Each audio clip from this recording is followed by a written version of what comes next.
स्नान और नहाने में क्या अंतर है, आज हम जानेंगे इस कहानी के द्वारा। एक बार देवी सत्यभामा ने रुक्मिणी जी से पूछा कि दीदी, क्या आपको मालूम है कि श्री कृष्ण जी बार बार द्रौपदी से मिलने क्यों जाते हैं? कोई अपनी बहन के घर बार बार मिलने थोड़ी ना जाता है। मुझे तो लगता है कुछ गड़बड़ है। ऐसा क्या है जो बार बार श्री कृष्ण द्रौपदी के घर जाते हैं? तो देवी रुक्मिणी ने कहा, बेकार की बातें मत करो, यह बहन भाई का पवित्र संबंध है। जाओ, जाकर अपने काम करो। श्री कृष्ण समझ गए और कहीं जाने लगे। तो देवी सत्यभामा ने पूछा कि प्रभु, आप कहाँ जा रहे हैं? तब श्री कृष्ण जी ने कहा कि मैं द्रौपदी के घर जा रहा हूं। अब तो सत्यभामा जी और बेचैन हो गई और तुरंत देवी रुक्मिणी से बोली, देखा दीदी, फिर वही द्रौपदी के घर जा रहे हैं। यह सुनकर श्री कृष्ण ने कहा कि देवी, क्या तुम भी हमारे साथ चलोगी? तो सत्यभामा जी तुरंत तैयार हो गई और देवी रुक्मिणी से बोली, दीदी, आप भी मेरे साथ चलो और द्रौपदी को ऐसा मजा चखा जाएंगे कि बस जीवन भर याद रखेगी। देवी रुक्मिणी भी तैयार हो गई। दोनों रानियां द्रौपदी के घर पहुंची तो देखा कि द्रौपदी अपने केस संवार रही थी।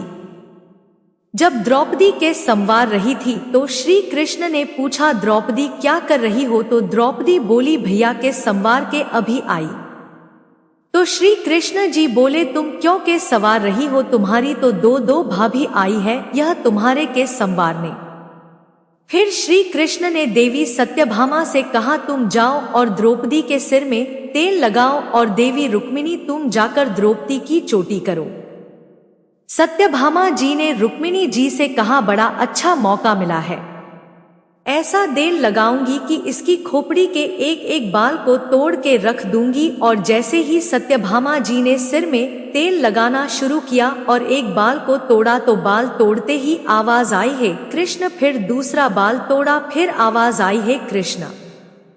फिर जब तीसरा बाल तोड़ा, फिर से आवाज आई, हे कृष्ण। सत्यभामा जी को समझ नहीं आया और देवी रुक्मिणी से पूछा, दीदी, आखिर ऐसी क्या बात है? द्रौपदी के सिर से जो भी बाल तोड़ती हूँ तो कृष्ण का नाम निकल कर आता है। रुक्मिणी जी बोली, मैं तो नहीं जानती। पीछे से श्री कृष्ण जी बोली, देवी सत्यभामा, तुम देवी रुक्मिणी से पूछ रही थी कि मैं दौड़ दौड़ कर इस द्रौपदी के घर क्यों जाता हूं, क्योंकि पूरे भूमंडल पर, पूरी पृथ्वी पर कोई संत, कोई साधु, कोई सन्यासी, कोई साधक, कोई भी उपासक ऐसा नहीं हुआ जिसने एक दिन में 3.5 करोड़ बार मेरा नाम लिया हो। यह केवल ऐसी है जो एक दिन में 3.5 करोड़ बार मेरा नाम लेती है। यह प्रतिदिन स्नान करती है और हर बार स्नान के साथ मेरा नाम लेती है। इसलिए उसके हर रोम रोम में मैं हूं और इसलिए मैं रोज उसके पास जाता हूं। इसे कहते हैं स्नान, जो देवी द्रौपदी प्रतिदिन किया करती थी। हम जो रोज साबुन, शैम्पू और तेल लगाकर अपने तन को स्वच्छ करते हैं, इसको केवल नहाना कहा गया है। स्नान का मतलब है हमारे शरीर में 3.5 करोड़ रोम छिद्र है। जब नारायण से पूछा गया, यह 3.5 करोड़ रोम छिद्र क्यों दिए गए हैं? तो नारायण ने कहा, जब मनुष्य 3.5 करोड़ बार भगवान का नाम लेता है तब जीवन में एक बार उसका स्नान हो पाता है। इसे कहते हैं स्नान, जो केवल द्रौपदी जी ने किया है।